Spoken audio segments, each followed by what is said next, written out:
This is hilarious. This is freaking hilarious. Oh my goodness, the news that's going on today. So, white folks, regular white people, y'all sat up here and y'all listened to the Secretary of Defense, Pete Hegseth.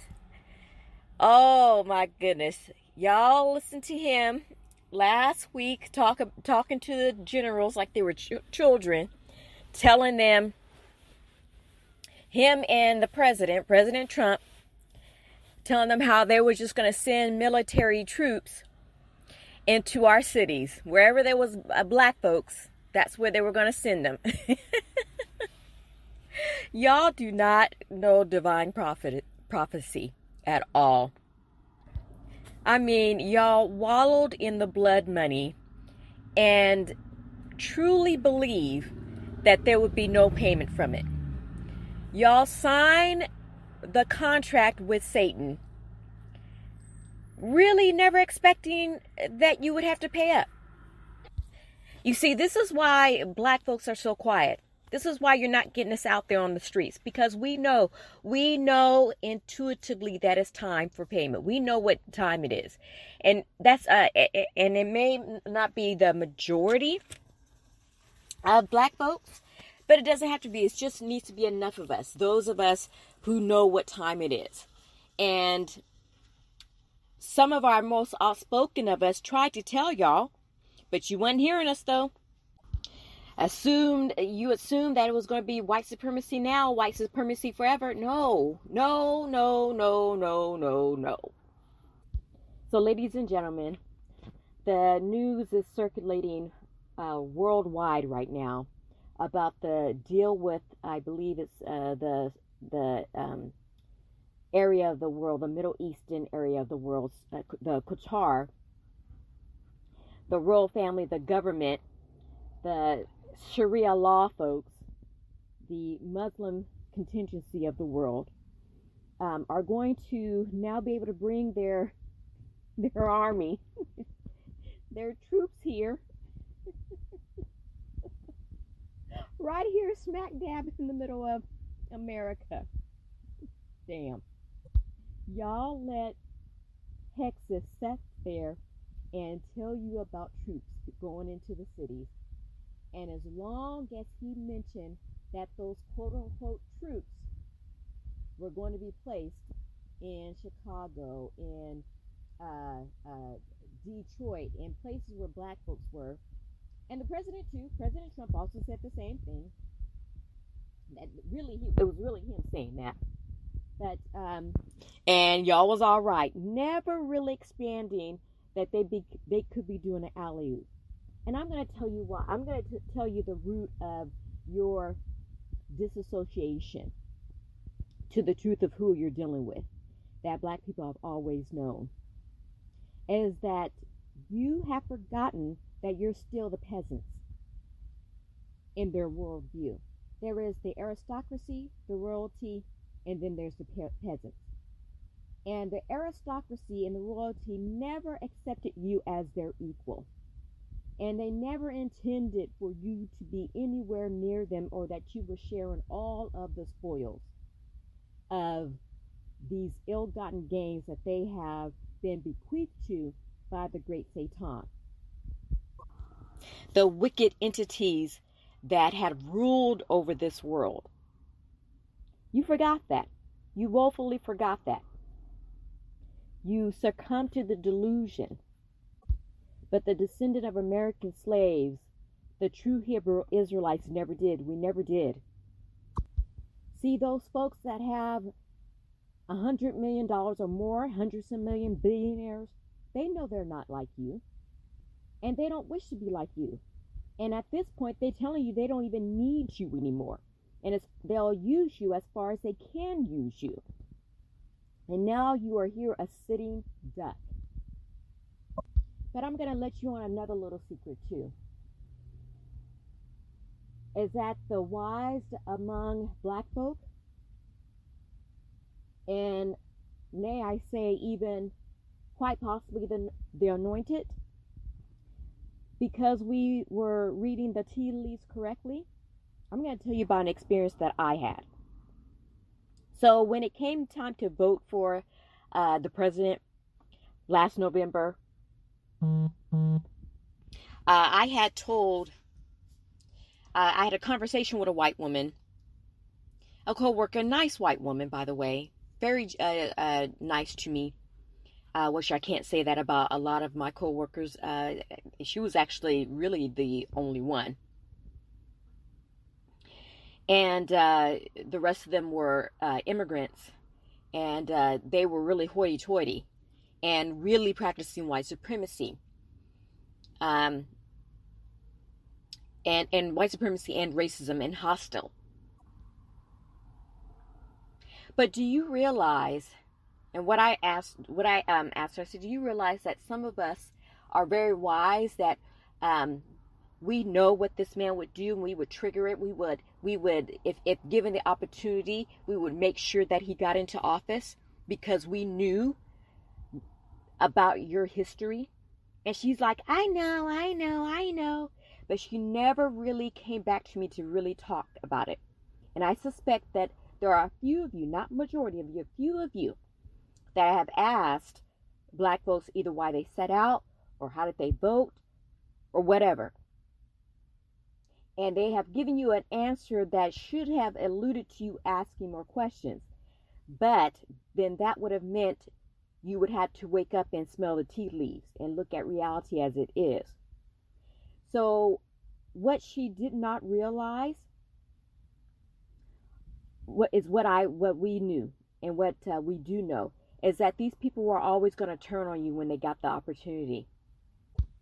So although they were sending American troops and are sending American troops into the black community, they seem to be willing to send foreign troops into yours.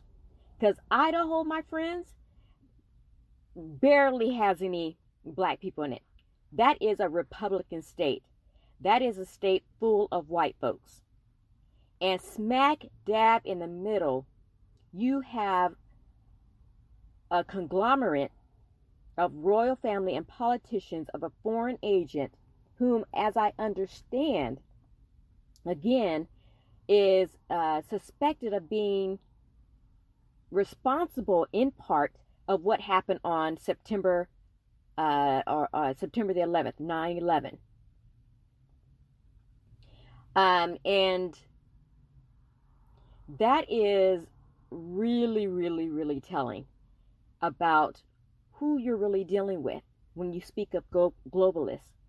And then also, too, on top of that, at the same time, you have this AI machinery thing that is putting not only black folks out of work, but it's also putting you out of work. And it's affecting you more because we're used to struggling. We're used to being out of work.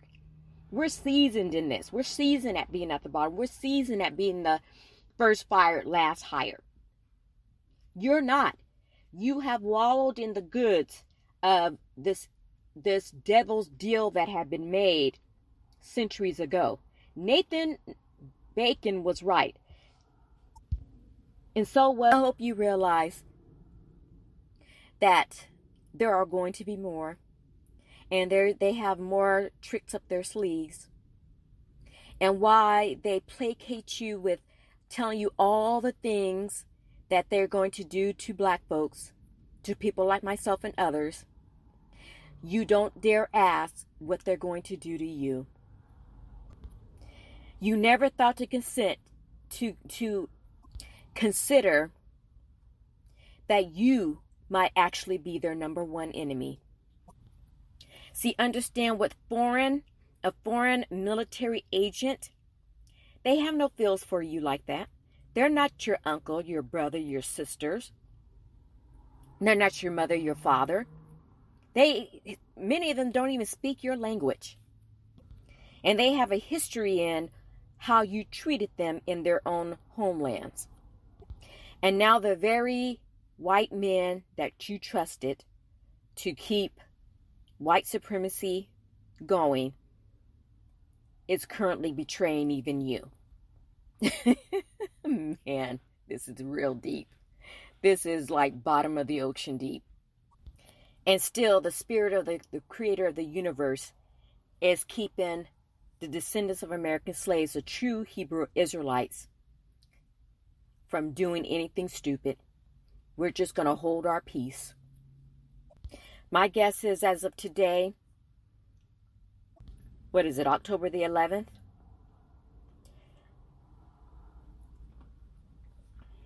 That's interesting. 9/11, 10/11. Wow.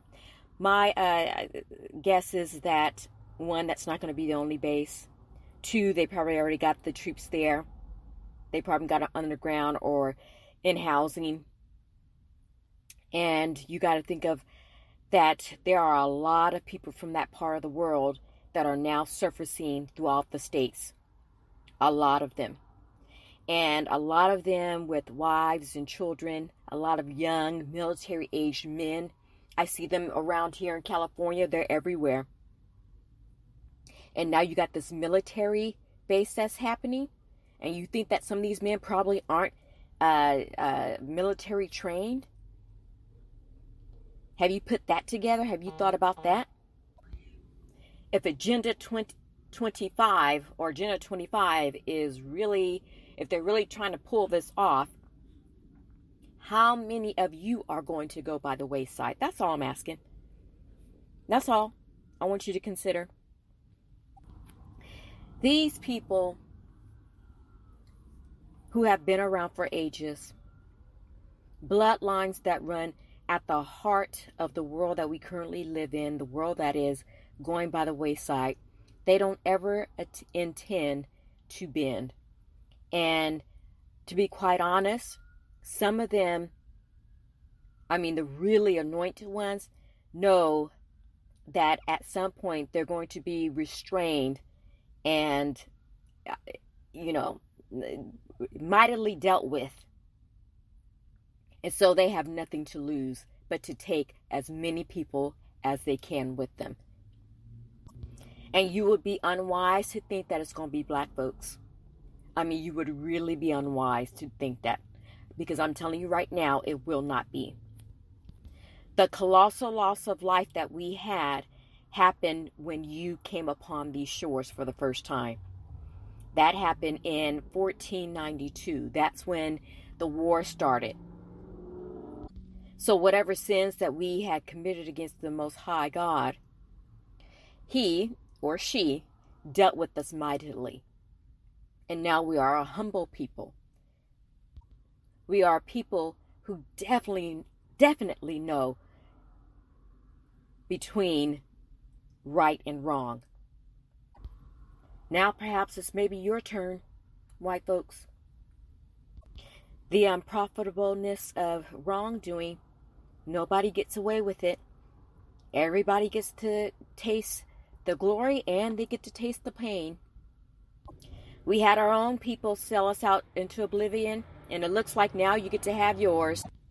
And like us, you have had many warners, many people begging you to turn around from this, to not indulge in it again, to do what was right. And I'm talking about those of you who earn less than 100 million.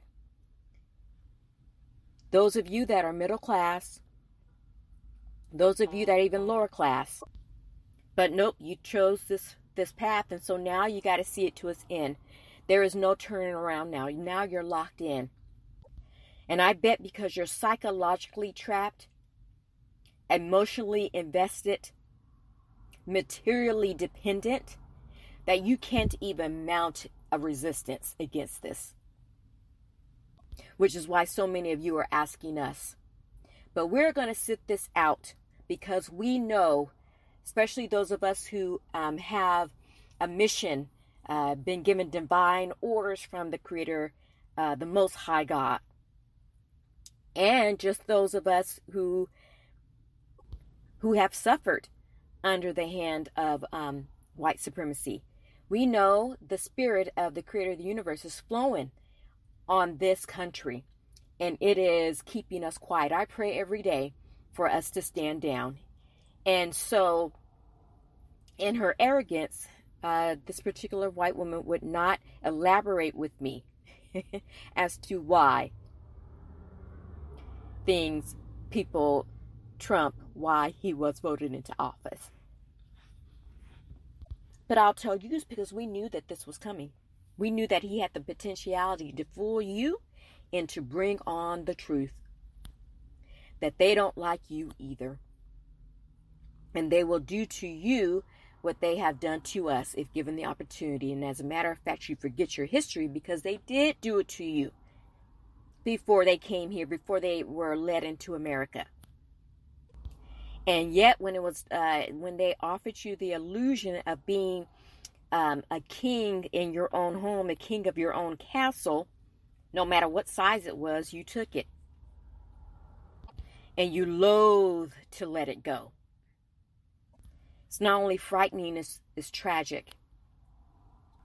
And so now you got to deal with possibly 2 enemies from within. Damn. And they placing them all right in your backyard. And you let them in because they weren't black. They didn't have nappy hair.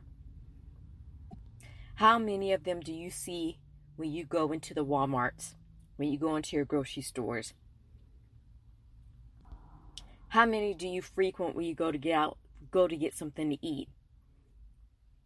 Or if they're working at many of the recreational places that you visit, how many of them are there from that part of the world? How many of them know, because they have lived it, what the aristocracy and the royalty, what they have done to the land masses that they live on in the East? How many? How many even from Asia, from Korea? Whole warehouses of men that have been brought over to work jobs that should have been given to Americans first, black and white, the original inhabitants that made up America. How many are Chinese that are over here? Military-aged men. And you just let them in just as long as you didn't have to look at the black face and nappy hair. How many of them can go military overnight without a base? Oh my goodness. Not only do you have to contend with what's going on up in the skies, up in our solar system, with things that are not comets coming this way, you got to now deal with things on the earth, movements on the earth that you have absolutely no more control over. It is said in the Bible, in the book of Exodus, when Pharaoh's kingdom was utterly destroyed by the death angel, that Pharaoh was sitting on his throne and he looked out over the destruction, and he thought and wished that he had dealt more wisely with his slaves. I think that day may be here for you right now. And it is tragic. It's so tragic it's laughable, but it ain't funny. We knew white people. We knew that although the president and the Secretary of Defense or War, we knew when they were talking about those troops coming into the city, we knew it wouldn't just be for us. We knew it would be for you too, and primarily it would be for you. We knew the okie doke was coming. We knew. That's why we just kind of like, yeah, okay, he's doing this, he's doing that. We ain't out there on the streets because we know. We know the okie doke. We not new. We too seasoned for this. And there's not much that you can do. There's not much that you can do. But just watch it happen and accept the fate of it. And at the very end, I'm just going to be straight up with you. Because the creator of the universe doesn't play, and the creator of the universe spoken about this about Armageddon, which is unfolding as I speak. Armageddon is unfolding as I speak. And it is going to be very, very costly because the transatlantic slave trade and the subsequent treatment of us throughout these years that America has been America cannot and will not go unanswered. So it is going to be horrific. And I think it's time for you guys just to accept that. The devil is not a liar. He's a deceiver. That means he can tell the truth, but he usually lays a trap within that truth. And unfortunately, it seems all of y'all have fallen right into it. Thank you.